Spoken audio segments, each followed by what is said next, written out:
Infection control society آپ کی صحت کے لیے، آپ کی بہتر صحت کے لیے ویڈیو سلسلے کو جاری کیے ہوئے ہیں، اور یقیناً آپ اس کو سن بھی رہے ہوں گے اور سمجھنے کی اور عمل کرنے کی کوشش بھی کر رہے ہوں گے۔ زندگی کو بہتر بنائیے اور بہت ہی اچھے طریقے سے گزاریے، اس لیے کہ زندگی صرف ایک بار ملتی ہے، بار بار نہیں ملا کرتی ہے، تو اس کو اچھے اور بہتر طریقے سے گزارنے کی کوشش کریے۔ اپنے آپ کو تھوڑا سا سمجھیے، اپنے جسم کے بارے میں تھوڑی سی معلومات حاصل کریے، اور پھر اس کو بہتر انداز میں زندگی گزاریں گے تو زندگی صحیح اور پرلطف گزرے گی۔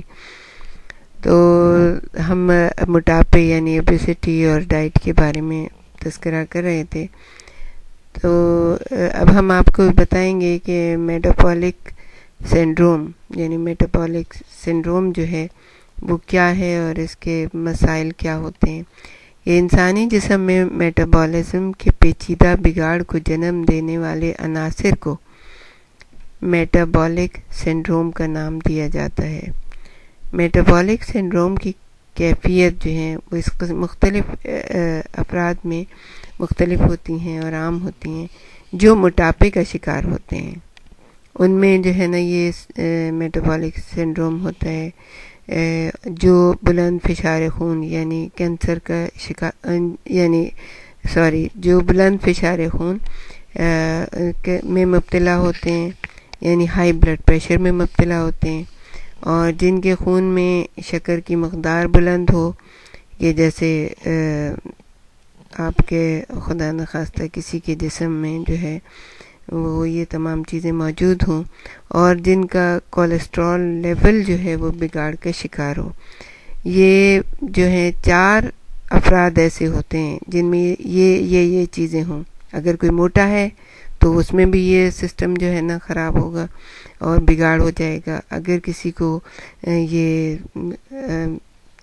بلند فشار خون ہے اس کو بھی یہ ہو سکتا ہے۔ ہائپرٹینشن جس کو کہتے ہیں، اور جس کے خون میں گلوکوز زیادہ ہوتی ہے یعنی ڈائبیٹک ہوتا ہے کوئی، یا کوئی کولیسٹرول لیول جس کے بگاڑ کا شکار ہوتا ہے، اس میں ان تمام افراد میں یہ میٹابولک سنڈروم پیدا ہو سکتا ہے، اور اس کا یہ جو بگاڑ ہوتا ہے جسم کو بہت ہی تباہ و برباد کر کے رکھ دیتا ہے۔ ایسے افراد میں دل کے عوارضات کا بہت جلد امکان ہوتا ہے اور بہت زیادہ امکان ہوتا ہے۔ قابل فکر بات یہ ہے کہ بظاہر یہ افراد نارمل نظر آتے ہیں۔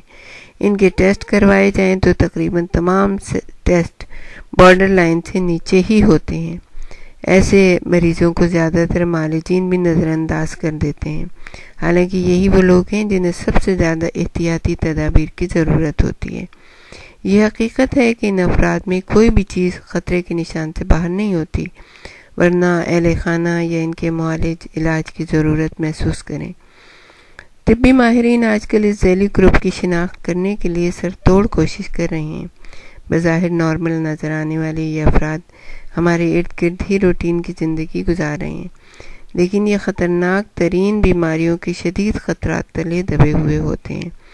یہ بیماریاں نہ صرف انہیں معذور کر دیتی ہیں بلکہ ایسے افراد میں موت کا تناسب بھی بہت بلند ہوتا ہے۔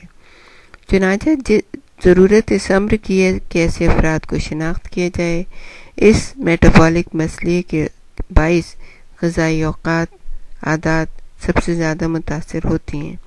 کیلوریز اور ریفائنڈ فوڈز کی بھرمار نے ایسے افراد کو شدید ترین خطرات سے دوچار کر دیا ہے۔ ایسی پرتعیش غذائیں کھانے اور کاہلی کی زندگی بسر کرنے والے افراد میٹابولک سنڈروم کا شکار ہوتے ہیں۔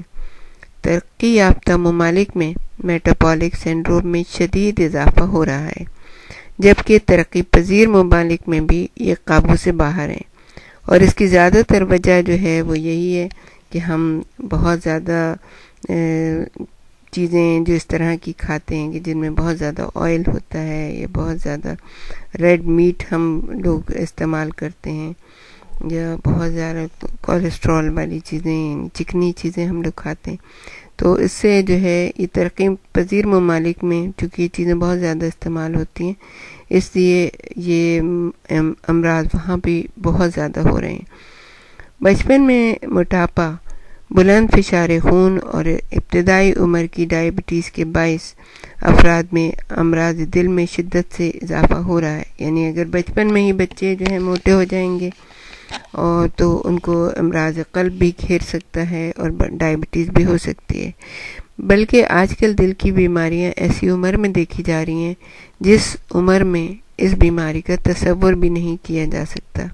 یاد رکھیے، موٹاپے کو کنٹرول کرنا، بالخصوص اپنی کمر کو کنٹرول کرنا از حد ضروری امر ہے، اور اسی بدولت، یعنی اگر کم ہو جائیں گے، اسی بدولت جو ہے نا شدید ترین بیماریوں سے بچا جا سکتا ہے. اپنی چربی کو کم سے کم کریں، اپنے کھانے کو کم سے کم کریں، کھانا کھائیں مگر اس طرح سے کہ جس طرح بس آپ زندہ رہیں، پیٹ بھرا جا سکے، آپ کی انرجی آ جائے آپ کے اندر، اور آپ کام کرنے کی صلاحیتیں آپ میں خوب سے خوب تر ہوں.